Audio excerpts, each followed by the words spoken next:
boa tarde. Eu sou Larissa Eloy, CEO do Sindiosp. Estou aqui em mais um podcast especial aqui na Unidas, junto à minha turma do M3BS Talks Unidas, fazendo aí um encontro de líderes que realmente faz a transformação do futuro. Aqui tá animado, mas mais animado são as coisas que minha convidada tem para contar para vocês. Eu estou aqui com a Andrea Bergamini, uma pessoa que faz parte da minha história como líder. Ela esteve em vários momentos comigo e agora, conhecendo um pouquinho mais da marca, eu queria que você apresentasse, né, todos essa nova roupagem que a Andrea vem agora para esse mercado e a sua turma do Advanced Health. E é um prazer imenso te ver agora nesse processo de transformação que nada mais o nosso sistema passa e a gente quer ver cada vez mais os nossos líderes evoluindo. A gente vai falar sobre conectividade dos dados e o quão importante é a gente trabalhar o nível de confiança e mais do que isso, como que a gente leva para o sistema todas as nossas soluções cada vez mais acessíveis e integradas. Andrea, seja muito bem-vinda ao nosso podcast. É muito bom te ver e quero aqui conhecer um pouquinho mais sobre essa marca que você vem trazer para a Unidas, produtos novos e olha, vou dizer que tem coisa boa por aí. Bom, primeiro eu quero agradecer pela oportunidade, é uma honra estar conversando com você, que a gente tem realmente uma história junto, e dizer assim que realmente eu comecei minha trajetória muito voltada para a OPME, ordens próximos materiais especiais, mas a saúde suplementar, ela é muito mais do que isso, ela contempla coisas cada vez mais diferentes e desafios muito novos para as operadoras, e com isso eu fui crescendo no aprendizado e a empresa foi expandindo. Então a questão da conectividade, um tema extremamente importante. Eu sempre falei que quem não tem dados, quem não tem informações, quem não tem conectividade, ele não consegue fazer uma boa gestão, por mais que a gente tente, isso é fundamental. E a Advanced Health, ela tem crescido bastante nesse sentido, não só dando suporte na regulação técnica, e a gente está lançando o primeiro marketplace de OPME no Brasil, porque muito eu não teria como não falar de OPME, que também tem a ver com dados, para a gente saber como que a gente vai conseguir trazer mais qualidade para os beneficiários, né, de todas as operadoras de saúde, para os associados e dentro de uma sustentabilidade da operadora. Muito bom, Andrea. A gente sabe o quão é importante a gente capacitar, mas mais do que isso, organizar os dados para que eles consigam virar informação e literalmente a gente conseguir obter algum tipo de resultado com esses dados. Uhum. Como que vocês da Advanced conseguem se organizar em torno dessa...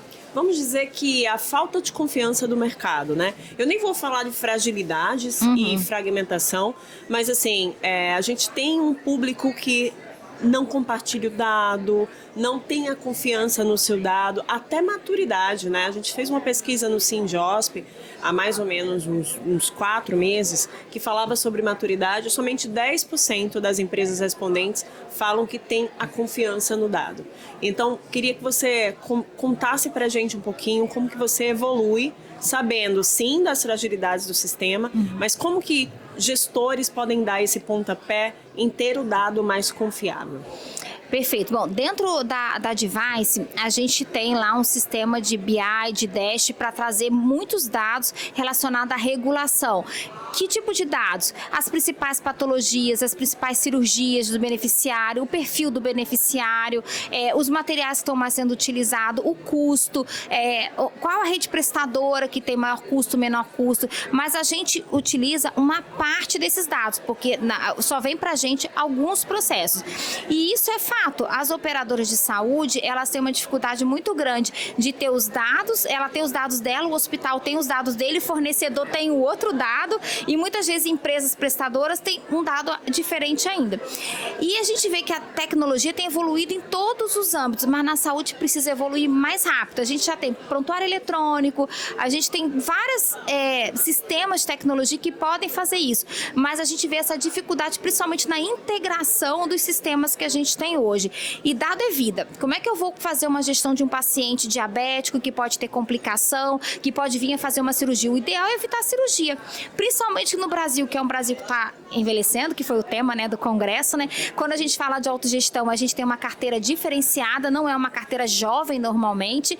Então, se a gente quer manter uma qualidade, uma sustentabilidade, eu preciso de informação. Eu brinco, né? Não importa o tamanho da operadora, vamos começar com BI simples, mas vamos começar. Vamos pegar uma especialidade, um grupo de pacientes, o ideal é começar e depois a gente vai evoluindo. Isso é muito legal, você colocar assim, a gente não precisa começar grande. A gente pode ir começando pequeno. E aí a gente vem aqui com uma novidade super bacana do Advance in Place, que vocês estão trazendo aqui para Unidas, que também eu estive na Abrange, vocês também estavam falando sobre ele, e é super importante, olhando para o desafio quando a gente olha para o tema de OPME. Conta um pouquinho que produto é esse, para quem que ele serve e como que nós daqui, que estamos aqui, eu já quero levar para o Sindiosp também, a gente já precisa bater um papo aqui de negócio, como que a gente consegue se inserir no teu mundo? Então, qual que é a questão? O OPME é um dos desafios que as operadoras têm enfrentado. O número de tecnologias novas que vem chegando todos os dias, e isso é importante, a gente só tem que separar o joio do trigo, né? O que é tecnologia que entrega valor ao paciente, aquela que não entrega. O que a gente fez? As operadoras, muitas vezes, elas trabalham com cotação. E aí tem um prazo da Agência Nacional de Saúde. O hospital também tem que cotar para mandar os 3 orçamentos para a operadora. E aí tem um processo moroso, porque depende de um fornecedor, que também muitas vezes está atribulado. Aí tem que ver se o médico vai acatar um 4º fornecedor, um 5º fornecedor, porque tem várias legislações que nos ajudam e também existe um processo para você conseguir isso. E aí, o que a gente fez? A gente criou esse marketplace, que as tabelas já estão negociadas com os fornecedores no Brasil, fabricantes, distribuidores por região do Brasil, porque eu tenho que respeitar as áreas de ação, a regionalidade. E aí, o que eu trago para o operador? Agilidade, ganho de prazo para o hospital. Já facilita os orçamentos, então eu ganho agilidade para não bloquear meu centro cirúrgico e depois a cirurgia for cancelada. E previsibilidade. Quanto que custa uma artroplastia de quadril? Se eu tenho uma tabela negociada, eu tenho uma previsibilidade. Se eu não tenho, vai depender do momento e da cotação que eu vou ter. Eu tenho tudo na minha tabela? Não, porque a gente está negociando todo mês. Mas conforme vai vindo as demandas, a gente vai negociando. O objetivo é trazer todos os players de mercado, operadora, hospital, distribuidor, fabricante e até mesmo o prescritor, para que a gente tenha produtos de qualidade e, além disso, informações sobre a tecnologia. Muito bom, André. Eu queria entender assim, quando a gente surge, né, com uma inovação, que isso é uma inovação para o nosso mercado, a gente enfrenta algumas barreiras, né? Eu queria que você contasse um pouquinho de segredos aí, de como que vocês estão enfrentando, até porque alguns dos nossos ouvintes podem ter também as soluções. Toda barreira tem uma solução. Gente, toda panela tem sua tampa. Então a gente precisa se encontrar. Conta um pouquinho o que mais a gente consegue como barreiras, mas também como oportunidades da gente olhar além para o futuro. Bom, hoje o maior desafio é que hoje o fornecedor, de modo geral, ele enxerga muito assim, para quem que eu vou vender? Para a operadora X eu tenho um preço, para a operadora Y eu tenho outro, para o hospital X eu tenho um preço. Então o maior desafio nosso foi os fornecedores entenderem que a gente pode fazer um preço melhor e criar algumas regras. Qual que é o maior problema que o fornecedor fala? A demora no pagamento. Nesse marketplace a gente vai criar regras para agilizar também o faturamento, porque eu concordo que se você demora muito a receber, o valor vai aumentar. Então a gente está tentando assim, diminuir esses atritos que tem para que melhora. E o que eu penso? O futuro que eu acredito, aí eu tô falando eu, Andréia, é que se a gente não caminhar para essa questão de todo mundo pensar no outro, no sentido de que eu vou abrir mão, eu abro mão um pouco aqui, o operador um pouco aqui, o fornecedor um pouco aqui, o prescritor um pouco aqui, o hospital, senão a gente não vai conseguir integrar e quem vai ser prejudicado somos todos nós consumidores, porque todo mundo vai precisar de um serviço de saúde ou já precisou. Então eu vejo que não é um caminho sem volta. Da mesma forma que eu faço associação com acompanhar a atenção integral à saúde, acompanhar a longevidade, as doenças crônicas. São assim, são ações que vão ajudar a sustentabilidade da operadora sem perder a qualidade. Perfeito, André. Você falou um quesito aqui de longevidade, eu vejo que todo o nosso congresso está girando em torno desse tema do envelhecimento saudável, mas a gente acaba tendo hoje um consumidor diferente do que a gente tinha no passado, né?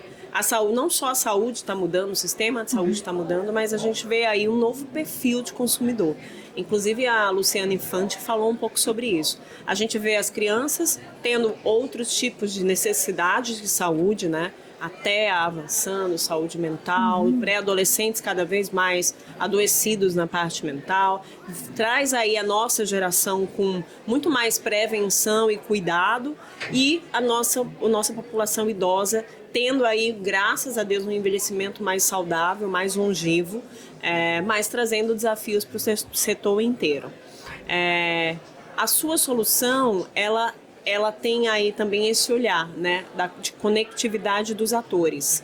Eu queria que você nos contasse um pouquinho do processo de implementação e um pouquinho do como que surgiu essa ideia, né, dentro do seu grupo. Se foi através de um ponto, se foi através de uma reflexão, ou se foi através de assim, a Andréa não podia parar, ela tinha que evoluir. Eu acho que teve um pouquinho de cada um. Eu costumo dizer que tudo que a gente criou na Device Health foi em parceria com os clientes. Legal. Os clientes que nos ajudaram. Eles falavam assim, quando surgiu a junta médica, André, por que vocês não fazem junta médica? Vocês têm um bom contato, traz bons especialistas. Por que você não faz uma plataforma de compra de OPME para a gente sair de cotação? Então, tudo é olhar o mercado, porque é aquilo que falou, quem diria que ia ter sensibilidade alta na criança? Exato. Ninguém pensava nisso, no adolescente. A questão da saúde mental. Eu falava que psiquiatra era algo que a gente não tinha muita necessidade dentro das operadoras. Hoje precisa ter um auditor da psiquiatria para nos ajudar nisso. Então, é o mercado e o próprio cliente que vem com a demanda, com o desafio e nos desafia para fazer algo diferente para ajudar. Muito bom. E, gente, a gente conseguir unir, né, a credibilidade, a confiabilidade com capacitação é um grande segredo. E a Andréa, eu conheci ela em sala, eu conheci ela palestrando, dando cursos. Eu queria entender se lá na Advance os clientes também contam com esse braço de capacitação e como que está estruturado essa parte de cultura do dado, né? Porque como você colocou, mesmo para começar simples, as pessoas precisam do básico, né? De conseguir entender o como começar. Então eu queria saber, na sua visão como formadora, quem são os melhores profissionais, quais profissionais estão mais preparados para ter esse insight do que começar? Se eu for gestora, como se for do Sindiosp, eu não tenho. Hoje eu tenho um BI, eu até convido a todos a conhecer lá nosso e vocês também. Até porque a gente vai ser parceira, gente, logo no futuro. Mas assim, eu queria que você nos contassem que tipo de profissional, que aptidão, que competência esse profissional para começar a ser parceiro de vocês. Se eu tiver uma estrutura ou não tiver, que tipo de profissional é o ideal para ser vamos dizer assim, o capacitador, né, o formador, o multiplicador da solução.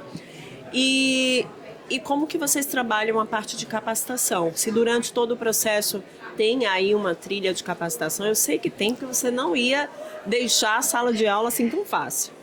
A capacitação está no DNA da Device. Na verdade, ela nasceu por conta da capacitação. Para quem já assistiu minhas aulas, eu ainda dou aula.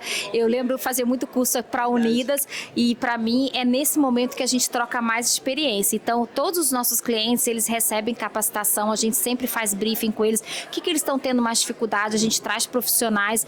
E eu acredito o seguinte, que todo mundo que tem vontade, eu acho que a vontade é o primeiro passo. Eu tenho vontade e gostar do que faz. Então, mesmo que a pessoa não seja da área da saúde, mas quer ser um gestor da saúde, ele quer fazer algo diferente dentro da sua operadora, do seu hospital, a gente sempre fala que tudo que a gente faz, a gente troca o aprendizado com o nosso cliente, porque eu não quero que o cliente dependa de mim, eu quero que o cliente goste do meu trabalho e que a gente ajude no que ele faz, mas eu quero que ele aprenda também. Então, eu só falo assim, André, mas você vai entregar o ouro? Eu falei, não vai entregar o ouro. Quanto mais gente capacitada, mais compartilhar dados, BI, mais a gente vai crescer com a saúde suplementar. Então, eu vou ter outros clientes que vão vir, eu vou ter outras oportunidades. Então, isso está totalmente no nosso DNA. Então, a gente pega na mão do cliente mesmo, e independente da formação profissional. estou numa função de gestão, o que a gente faz? Qual é o teu problema? Me fala do teu problema. Aí a gente vai ver o que a gente consegue ajudar e o que a gente não souber, a gente pergunta para quem sabe. A gente vai atrás, né? Como na saúde é trabalhar a dor, né? Isso, exatamente. E literalmente levar saúde aos dados. Isso. Fico muito feliz de ver você nessa nova fase, principalmente tocando nesse ponto que é a inteligência coletiva. São poucos líderes que se preocupam em gerar esse bem através de qualquer bem, né? Da troca, da construção, confiando num primeiro passo. Normalmente o brasileiro ele desconfia no primeiro passo. É muito bom ver movimentos como esse marketplace surgindo para unir através da coletividade, porque o futuro é coletivo e a gente não pode perder esse tempo, né? O tempo é hoje um dos bens mais valiosos e principalmente olhando para o nosso tema de envelhecimento, a gente vê que realmente o tempo tem que ser bem estruturado. Então, obrigada pelo esse bate-papo. Eu quero que você convide a todos para conhecerem um pouco mais da Advanced Place, mas também da Advanced Health como um todo, que eu tenho certeza que se juntando com a Andrea já está fazendo um bom negócio. Muito obrigada. Eu queria só uma observação em relação à capacitação. Uma das coisas que a gente está fazendo no nosso marketplace é que vai ter um módulo de treinamento. O que é esse módulo de treinamento? Tanto para as operadoras quanto para fornecedor e para hospital. Como que é o faturamento de uma operadora? O que tem que conter numa nota fiscal? O que é rastreabilidade? Que são problemas que tem que às vezes atrasa o pagamento, tanto para o hospital ou tem glosas por falta de documentação. Então, no Advice Place vai ter esse módulo também. Então, convido todos a conhecer o Advice Place, a Advice Health e a conhecer a empresa, e eu fico à disposição, que eu estou aqui para ajudar e para aprender com todos vocês. Muito obrigada pela oportunidade. Um prazer te conhecer de novo nessa nova fase. E muito obrigada a todos por mais um podcast da M3BS Talks Unidas.